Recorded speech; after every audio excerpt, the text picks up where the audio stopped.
Allora, buonasera a tutti, grazie di essere a questo corso, il primo corso che facciamo quest'anno come Associazione Cuochi di Udine. E sono veramente contento di avere Alessandro Businaro della cucina da Boschet, giusto? Sì.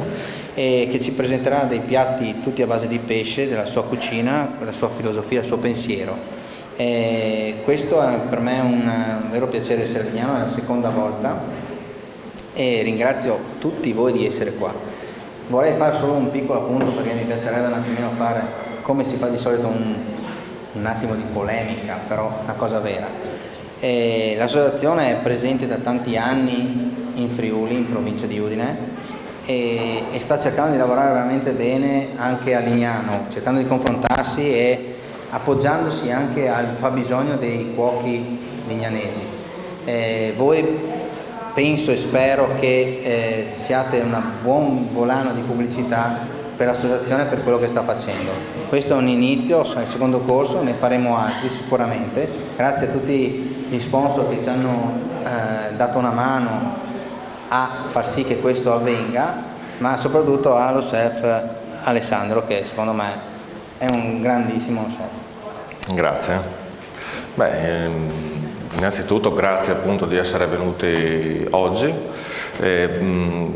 Ho pensato di proporre qualche piatto che comunque faccio anche in ristorante, tendenzialmente tutto pesce logicamente, come pensiero che esprimo qua oggi e che esprimo anche nel mio locale, è comunque una filosofia di prodotti semplici, trattati il meno possibile, o comunque cercando di averne più rispetto possibile, seguendo le stagioni, e sostanzialmente comunque una cucina semplice, classica, senza cose troppo sofisticate o comunque stravaganze e cose di questo genere.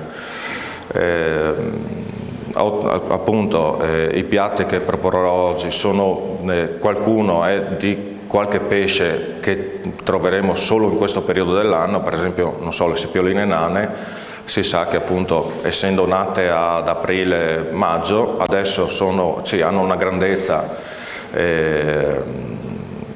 particolare, diciamo, e anche una consistenza particolare, e quindi andiamo a valorizzare anche dei prodotti nel loro periodo secondo me migliore, dopodiché insomma sì, ognuno la vede anche logicamente alla propria maniera.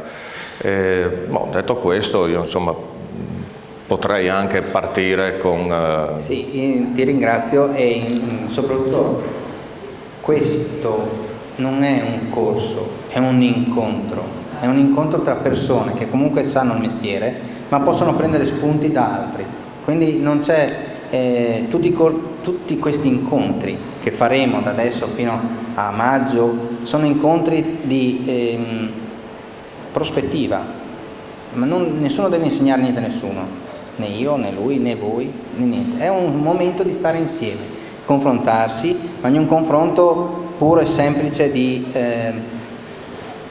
assaggio, chiamiamolo così. Questo è l'importante che tutti noi cuochi, chef, dobbiamo capire per poi riuscire a pubblicizzarlo, a dirlo a tutti gli altri cuochi, che non è che io mi sento superiore quindi insegno e tu sei inferiore e vieni a imparare, siamo tutti uguali e quindi l'importante è questo.